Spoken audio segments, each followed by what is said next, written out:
What's up, geeks and gamers? It's Odin coming to you with another video, and today we're going to be talking about the Solo box office numbers. So yes, we are still covering this damn film, but I wanted to make a final analysis of the box office numbers since it's getting very close to the end of its run. It made roughly around a little over $1 million last weekend, and it's not going to be making much more than that every weekend, just worldwide totals, because it's running out of theater space and it's running out of money of people actually wanting to go see it. And so there's just no way it's going to get a lot more than what we have right here, and I'm going to break down the numbers just like I did for Ant-Man and the Wasp in a second. But I just wanted to point out that first, when we look at the domestic total, $212 million versus the foreign total of $175 million. Now, again, when you see the percentages there, it shows about 55% to 45%, domestic to foreign. The reason why that is already troubling is because when you have a big budget film, when you have a huge film, and Star Wars is obviously a huge film, no matter what anyone tries to argue, what you'll find is that most big budget films will easily make around 60% of their total box office overseas compared to domestically. Well, why is that the case? Well, it makes a lot of sense. One, there's so many more people overseas compared to the United States, and so it makes more sense that they'll have more money, that the film will make more off of those, the fact that there's more people in those areas, and so it just makes sense that that would be the case. But unfortunately, what we see here, at least for Solo, is that they did not even come close to that 60% as far as the foreign total goes. And so what it shows us is that it struggled overseas, and it also didn't really do that well here in the United States and Canada either, and that just shows you that this film is just plagued with problems. So let's actually break down the numbers themselves. So just like the video I did on Ant-Man and the Wasp, I'm also going to give the numbers on screen so that way you can see them, you can do your own math, you can figure it out for yourself, you can call me out in the comments and say, wait a minute, this is wrong, this doesn't work. Please let me know, because I always do want to know if I'm ever wrong on something, because obviously I'm not a math major, but I am a person who knows how to do math, and so therefore that's how I got these numbers, and also just looking at the sources like boxofficemojo.com and other sources as well to back up my percentages and also to back up my claims too. So first, we look at the actual production budget for this film. And so it costs at least $250 million. The marketing, meaning that the marketing cost around at least $125 million, because when you actually look at the way that the way that studios market their films, is that they would spend at least 50% of their production budget on their marketing. This is just an industry standard. Again, you can do your own research on this to find that out. Again, there's so many sites that cover it, and so what you'll see is that 50% is a pretty good indicator. That means that if it costs $250 million, 50% of that is $125 million, which means that the total cost of the film is at least $375 million. Now, where did I get that from? Well, I got those specific numbers from an article that Variety did, and as you see right there, what's highlighted on the screen, it says that so dreadful result for a film that cost at least $250 million to produce and $150 million to promote. So as you see, they are saying at least, meaning that it could very well be more than that, and I myself think that it costs more just based on the numbers that I've seen, just based on what I know about what went on behind the scenes. To me, it just doesn't make any sense that this film would not have cost at least $400 to $500 million to actually make, and that just does not bode well when you actually break down how much money the film actually made overall. But what's also interesting about this article is that this was when they thought, even after its disappointing opening weekend, that the film was going to make around $400 to $450 million in revenue. Now, notice it says revenue. That does not mean the total box office numbers. It means that it would make $400 to $450 million in profit. Now, that is very far from what the reality of the situation is, and let's dive into that right now. So, the box office total is currently sitting at around $388.4 million, as I just showed on the screen when talking about boxofficemojo.com's numbers. Last weekend, as I said, it made roughly $1.3 million worldwide. So it's still making money, but definitely not making nearly enough to push it past that $400 million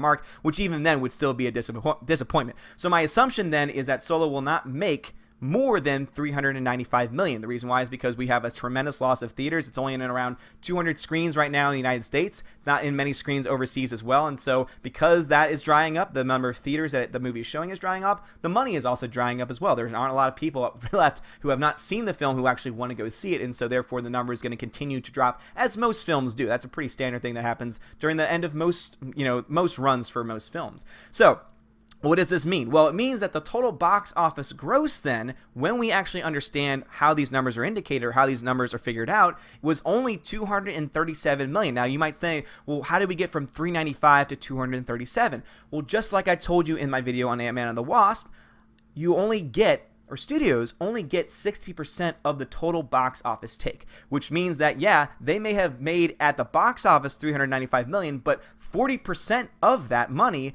goes to several different places, but mostly it goes to the theater chains that host their films. They make various deals with them. Now, some people might say, oh yeah, but Disney usually makes 90%. Yeah, maybe in the first weekend they're able to break out that deal, but over the entire course of the film's life, overall, it averages to around 60%, and that's for any film, not just Disney films, but also any major film that will also go through the same thing, which means, again, that 60% of 395 is 237, so that is the total box office take. But it does not stop there, because therefore we have to look at, well, what is the estimated gain or loss, because we have to compare that to how much the film actually cost to make. Because if you make money at the box office, yeah, you make money, but you still also have to pay off what you've already put into the actual film itself. So remember how we talked about those numbers before? Remember how we talked about how the film actually cost around $375 million at least to make? Well, therefore, you have to subtract that from the total gain, which means, or rather from the actual box office gross, which means that we had an estimated net loss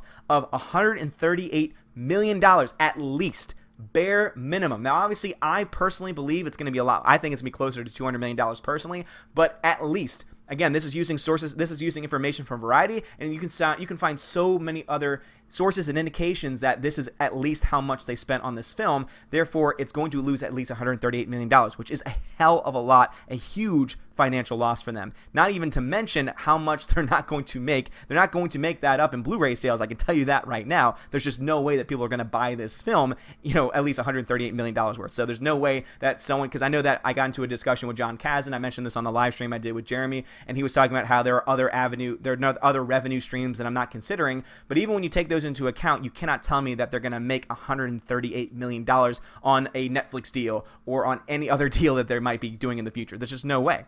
Also, when you consider the fact that it's probably going to be a lot higher.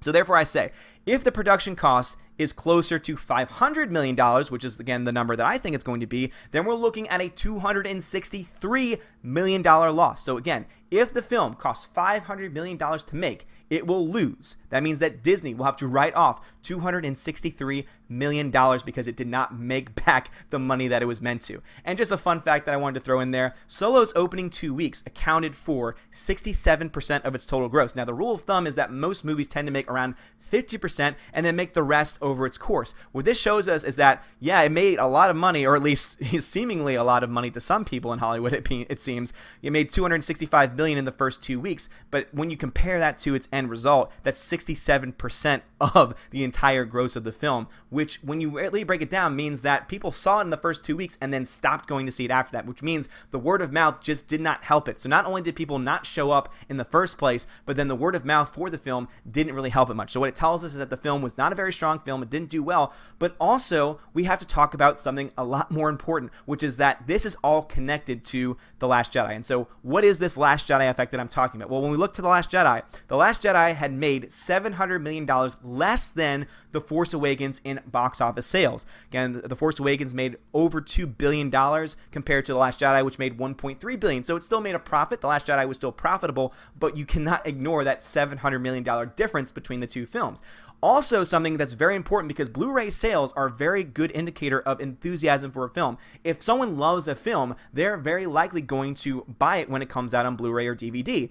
We did not really see that as much with The Last Jedi. In fact, The Last Jedi has sold 50% less than The Force Awakens did. So what does that tell us? And also looking to the merchandise as well, which is very hard to figure, but based on the fact that we can see so many The Force Awakens and Last Jedi toys sitting on the shelves, going on sale, costing next to nothing when you break it down, things are not looking good for Star Wars right now. The Solo box office numbers back that up, and this all stems once again from The Last Jedi. The Last Jedi was the film that started this downturn. Why? Because Rian Johnson, in all of his wisdom, decided to subvert all fans' expectations and make a film that was narratively flawed, and also one that did not care about appeasing to audiences. Now, the problem with, you can make a film like that. There are a lot of independent films that do that. But the problem when you do that with a Star Wars film with a huge fan base such as that is that you're going to piss off a lot of people. Now, there's some people who want to point out percentages and things of that sort, like 50% of the fan base hated it. It's really hard to gauge that, like to actually look at real numbers to gauge that. But what we know is that the fandom menace, the people who are angry with the current direction of Star Wars,